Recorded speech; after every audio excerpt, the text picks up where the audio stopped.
Oke, selamat pagi, good morning. Jumpa dan ketemu lagi dengan saya, Mr. Montaha.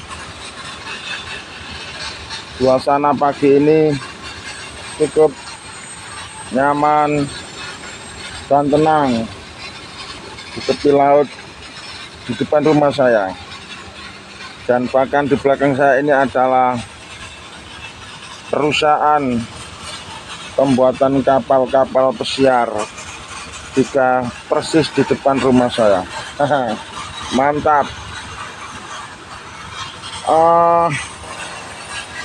Saya mencari tempat yang tenang seperti ini agar kami bisa berekspresi dalam mengeluarkan gagasan dan ide tentang konten-konten yang selama ini saya bikin hanya untuk ngebahas tentang materi-materi pembelajaran, yang mana apabila kami bahas di kelas seperti sudah jemu dan usang. Namun kalau kami bahas pada momen, pada situasi dan keadaan yang seperti ini, saya secara pribadi merasa enjoy, merasa nyaman dan menyenangkan. Semoga saja murid-murid saya juga demikian adanya. Baik, tentu paling dasar untuk penguasaan bahasa Inggris yang ingin kami sampaikan di sini, yang ingin saya bicarakan di sini adalah ilmu-ilmu dasar tentang bahasa Inggris. Jadi dasarnya harus kita pelajari dulu yang matang, yang kuat, dengan harapan nanti kalau sudah mempunyai pondasi itu, nah untuk jenjang berikutnya akan sangat mudah karena kita sudah memiliki kekuatan pondasi yang matang. Bagi saya, yang dimaksud dengan pondasi bahasa Inggris dari awal adalah kita harus paham tentang kata ganti subjek, baik itu dalam kondisi positif, dalam kondisi negatif, maupun dalam kondisi interrogatif. Dalam kondisi positif berarti sebuah informasi. Dalam kondisi negatif berarti dalam situasi penyangkalan. Dan dalam kondisi interrogatif berarti dalam situasi pertanyaan. Nah, sekarang kita coba ya, kita awali dari kondisi yang positif dulu. Untuk kata ganti subjek dalam pola positif, seperti apakah contohnya? Contohnya seperti ini: I, saya; you, kamu; we, kita; they, mereka; he, dia laki-laki; she, dia perempuan; it, ia benda; Mr. Montaha, Mr. Montaha. Nah, itu namanya kata ganti subjek dalam pola positif. Nah, bagaimana caranya dari pola positif lalu kemudian kita ubah, kita jadikan menjadi pola negatif? Caranya bagaimana? Caranya ada dua. Subjek tersebut dibagi dua dulu ya. Jadi kita kelompokkan. Ada yang disebut dengan kelompok subjek selain orang ketiga tunggal, ada yang kita kelompokkan subjek kelompok orang ketiga tunggal. Kalau sudah paham itu, nanti pembagian kata bantu yang dipasangkan kepada subjek menjadi enak, gampang, dan mudah. Bagaimana pembagiannya? I, you, we, they. Ini kita kelompokkan menjadi subjek orang selain orang ketiga tunggal. Sementara he, she, it, Mr. Montaha, itu kelompok subjek orang ketiga tunggal. Nah, kalau sudah paham itu, lalu kita harus paham juga kata bantu yang akan dipasangkan. bahwa kata bantu juga hanya ada dua, ada do, ada das. Do, das. Do itu untuk subjek I, you, we, they. Sementara das itu untuk subjek he, she, it. Lalu nama orang, misalnya Mr. Muntaha. Oke, langsung kita peragakan, kita praktek. Misal begini, saya tidak, I don't. Kamu tidak, you don't. Kami tidak, we don't. Mereka tidak, they don't. Nah, tinggal menambah kata don't setelah subjeknya. I don't, you don't, we don't, they don't. Mudah kan? Nah, itu untuk kelompok subjek selain orang ketiga tunggal.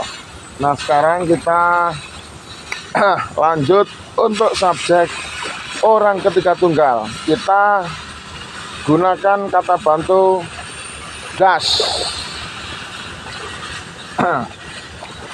Das ditambah not, das not.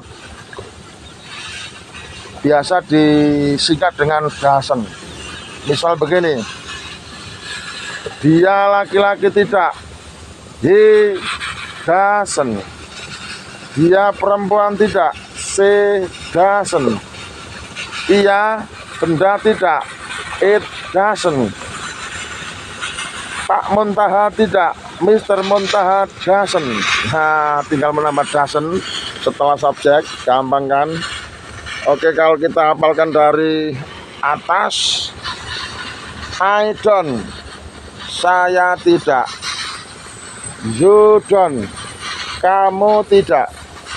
We don't, kami tidak. They don't, mereka tidak. He doesn't, dia laki-laki tidak. She doesn't, dia perempuan tidak. It doesn't, ia benda tidak. Mr. Muntaha doesn't, Pak Muntaha tidak. Nah, tinggal seperti itu kan, menambahkan kata don't atau doesn't setelah subjek. Don't ditambahkan untuk subjek I, you, we, they. Sementara doesn't ditambahkan setelah subjek he, she, it, nama orang Mr. Muntaha. Itu untuk pola negatif. Nah, sekarang kita tambah lagi untuk pola interrogatif. Untuk pola interrogatif,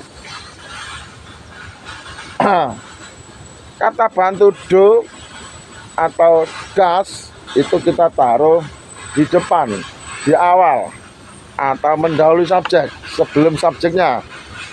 Dan ini membentuk pola bertanya.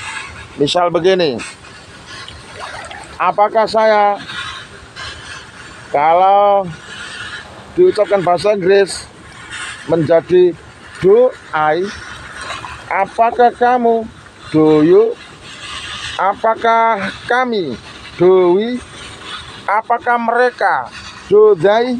Nah, seperti itu caranya, mudah kan? Tinggal do I, do you, do we, do they. Itu untuk subjek selain orang ketiga tunggal, pakai kata bantu do. Sekarang kita dilanjut untuk subjek orang ketiga tunggal, maka kata bantu yang digunakan adalah das. Misal begini, apakah dia laki-laki, das he. Apakah dia perempuan, das she. Apakah ia benda, das it. Apakah Mr. Muntaha, das Mr. Muntaha. Nah, seperti itu kan, tinggal menambah das he, das she, das it, das Mr. Muntaha. Seperti itu. Oke, kalau kita ulangi dari depan, dari pola positif dulu ya. Pola positif, I saya, you kamu, we kita, they mereka, he dia laki-laki, she dia perempuan, it ia benda, Mr. Muntaha, Mr. Muntaha. pola positif, kita hafalkan menjadi pola negatif. I don't, saya tidak. You don't, kamu tidak. We don't, kita tidak. They don't, mereka tidak. He doesn't, dia laki-laki tidak. She doesn't, dia perempuan tidak. It doesn't, ia benda tidak. Mr. Muntaha doesn't, Pak Muntaha tidak. Nah, seperti itu. Sekarang kita hafalkan dengan pola interrogatif. Do I, apakah saya? Do you, apakah kamu? Do we, apakah kami? Do they, apakah mereka? Does he, apakah dia laki-laki? Does she, apakah dia perempuan? Does it, apakah ia benda? Does Mr. Muntaha, apakah Pak Muntaha? Ini namanya dasar. Kalau dasar ini sudah kita kuasai, nanti pengembangannya pada kalimat-kalimat yang lebih detail, pada kalimat-kalimat yang lebih jauh, akan mudah kita menerapkannya karena sudah ada fondasi itu. Maka jangan diremehkan dasar, ya, semuanya berangkat dari dasar. Orang saja kan bayi dulu ya, baru menjadi orang dewasa. Ilmu juga demikian, dasarnya dulu yang kita kuat. Kalau sudah punya dasarnya nanti enak, tinggal pengembangan. Cara bangun tekondi, apa kata ke pondasi ini dhisik. Nah, semakin kuat pondasi ini, bangunannya semakin kuat juga. Itulah ibaratnya, gambarannya. Oke, saya pikir cukup sampai di sini dulu. Besok kita bahas lagi konten-konten yang senada dengan ini. Saya kira tidak akan pernah ada habisnya jika konten dibuat dengan cara begini. Dan inilah menurut saya bermanfaat untuk murid-murid menambah wawasan dan pengetahuan sebagai tambahan pengetahuan di luar kelas. Sampai di sini dari saya Mr. Muntaha. Bye bye. Wassalam.